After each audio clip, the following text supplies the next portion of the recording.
Salut à vous, c'est Barbuche. Alors, je sais que ça fait longtemps que je vous avais pas fait de vidéo. Je me bouge un peu les fesses et j'essaie de revenir un peu sur ma chaîne. Donc, aujourd'hui, comme vous voyez, on va parler de Ubuntu 18.4.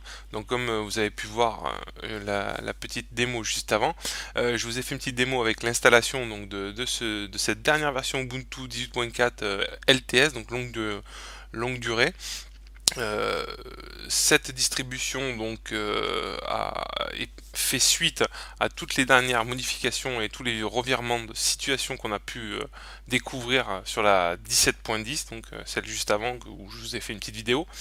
Euh, donc il y a quelques petites nouveautés encore sur cette nouvelle version. On va faire un tour vite fait de cette distribution, hein. Il n'y a pas non plus des changements immenses par rapport à la 17.10, mais il y a quelques points intéressants à relever. Surtout donc dans l'installation, je ne sais pas si vous avez fait gaffe, il y a un moment de l'installation, deuxième ou troisième tableau, on va vous proposer une installation normale, donc l'installation Ubuntu classique, ou l'installation minimale. Et cette installation minimale est toute nouvelle, ça fait très longtemps que c'était demandé.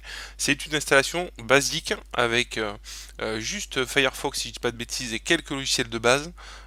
Et voilà, très peu de logiciels pour alléger au maximum la distribution. Donc pas non plus, d'après ce que j'ai pu lire, il y a pas on n'a pas un gain énorme de place. C'est pas gigantesque, mais bon, c'est toujours bon à prendre. Et surtout, c'est très bon pour ceux qui n'utilisent pas forcément tous les logiciels d'Ubuntu habituels, on va dire. Ça va leur permettre d'installer vraiment les logiciels qu'ils ont envie, comme ils ont envie. Donc vraiment quelque chose de sympa. Alors plutôt destiné aux gens qui savent vraiment quel logiciel ils vont vouloir installer, parce que bon, pour le débutant basique, je conseille de rester sur l'installation classique, c'est très très bien comme ça. Voilà, donc ça c'est un gros point vraiment très intéressant sur cette nouvelle distribution Ubuntu 18.4.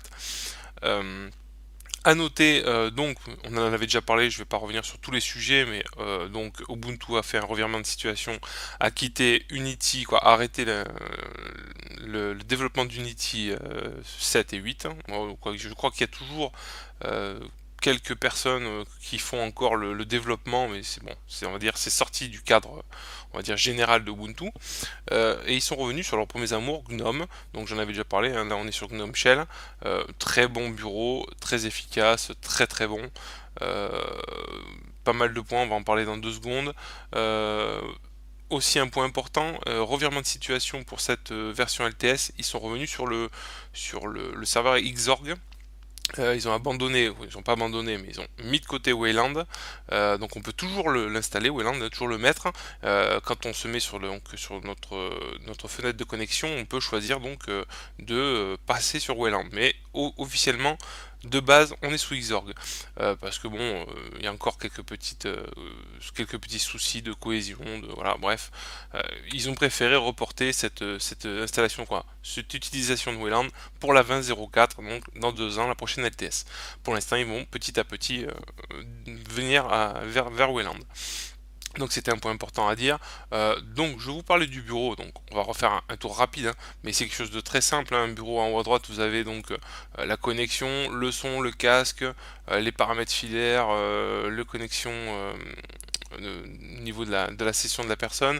Vous accédez à vos paramètres, fermez la session ou éteindre le PC ou redémarrer, ouais, bien sûr. On a le calendrier qui est bien sympathique.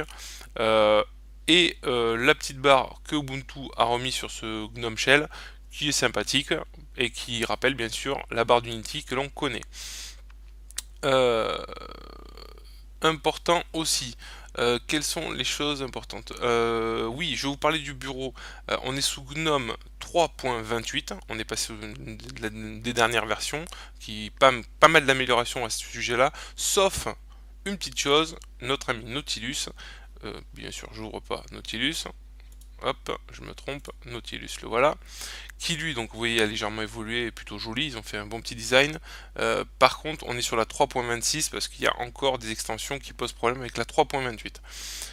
Euh, voilà pour le bureau. Quelque chose de relativement simple, on a aussi les activités, je vous en ai pas parlé, bon, ça on va voir au fur et à mesure, je vais vous remontrer rapidement. Et en bas à gauche, tous les logiciels que l'on peut trouver. Bon, tout ça, je l'avais déjà expliqué, hein. C'est un bureau qui est très simple à prendre en main, vraiment très sympathique et très bien fait. Qu'est-ce qu'on peut parler aussi de nouveautés? Euh, Moi, il y a une chose, c'est que je vais vous montrer les nouveautés Alors, par exemple, si on se met dans l'agenda, voilà, on se retrouve à voir, par exemple, la température. Ça, je sais plus trop si ça y était avant, j'ai un doute. Voilà, et maintenant, on a, alors, hop, s'il veut bien, hop, eh ben, il veut plus. Alors, on va y arriver. Je vais me mettre là. Hop. Donc, on va faire une modification. On va faire un événement. Alors, je vous marque n'importe quoi, hein. On tape sur le PC, on s'en fiche. Voilà, je modifie rien. Là, par contre, je vais m'amuser à mettre du texte, par exemple. Et maintenant, on a accès aux emojis. Donc, insérer des emojis dans nos textes. Donc, dans pas mal d'applications Ubuntu, hein, on a accès aux emojis. Donc, c'est plutôt sympa.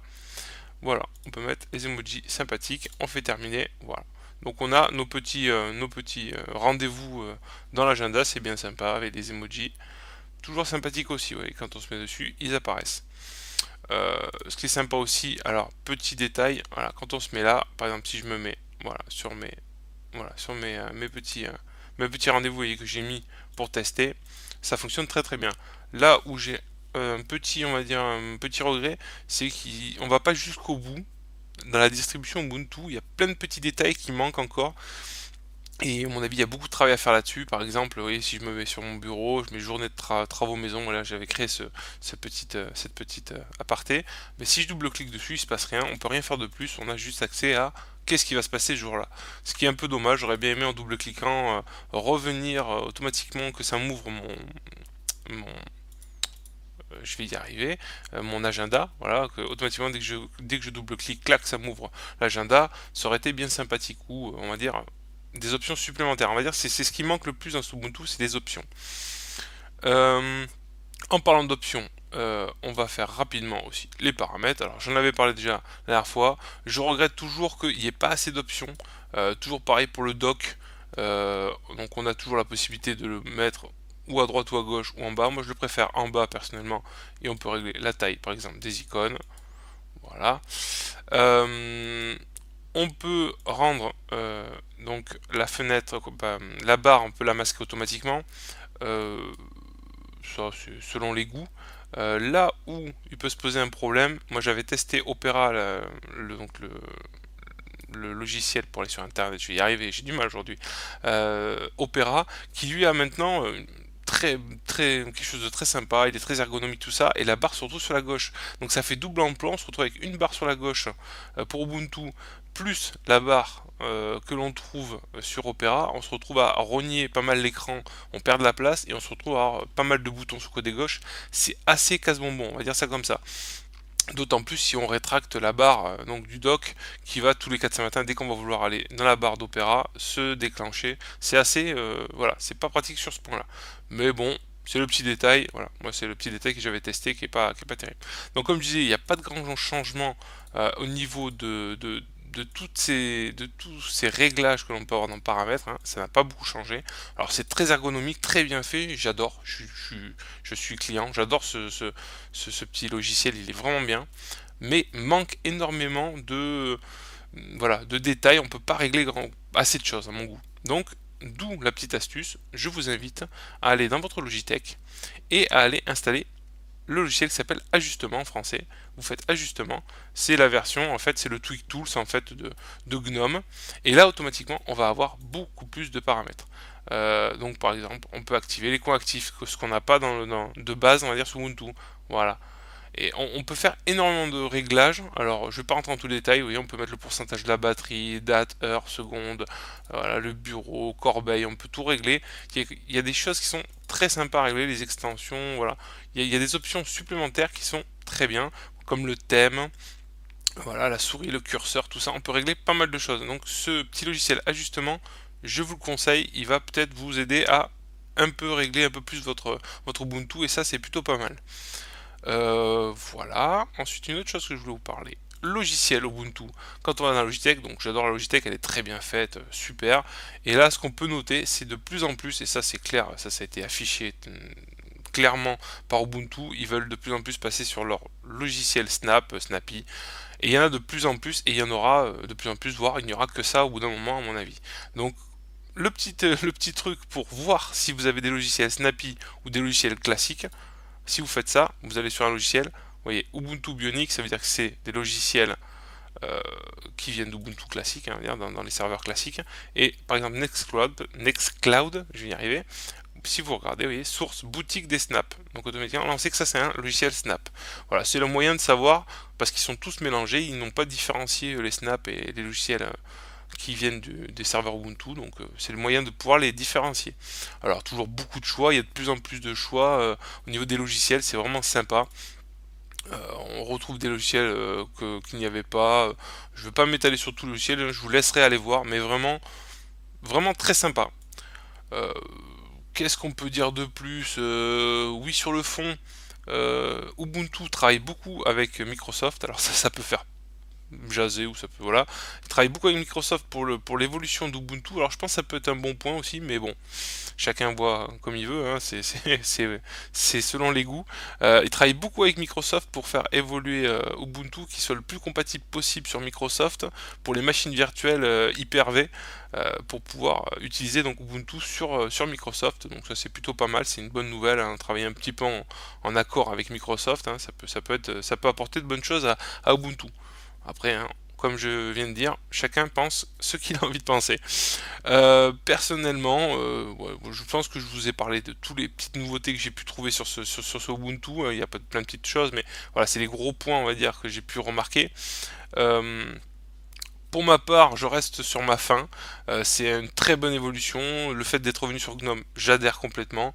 Et je pense que avec le temps, si vraiment il se penche sur plus d'options, plus de réglages et vraiment voilà, si on accède à plus de paramètres et plus de réglages et voilà, si on peut vraiment pimper plus notre Ubuntu et vraiment s'amuser avec, je pense qu'il y a moyen de voilà, qu'il évolue très très bien. Donc je pense que c'est le mot de la fin, c'est vraiment voilà, c'est un premier pas vers un Ubuntu, je pense qu'il va très bien évoluer. Voilà, c'est la première marche, on va dire, qui a été franchie. Donc voilà, j'espère que cette petite vidéo vous a plu. Je suis de retour, mais bon, je pourrais pas tout le temps être là sur les distributions, tout ça. J'ai peu de temps à moi, donc je vais essayer quand même de vous faire quelques vidéos le plus souvent possible. Moi, j'espère que cette vidéo vous a plu. Je vous laisse tranquille. Je vous souhaite une très bonne journée ou soirée, et je vous dis à la prochaine. Allez, ciao, bye bye. Allez, au lit.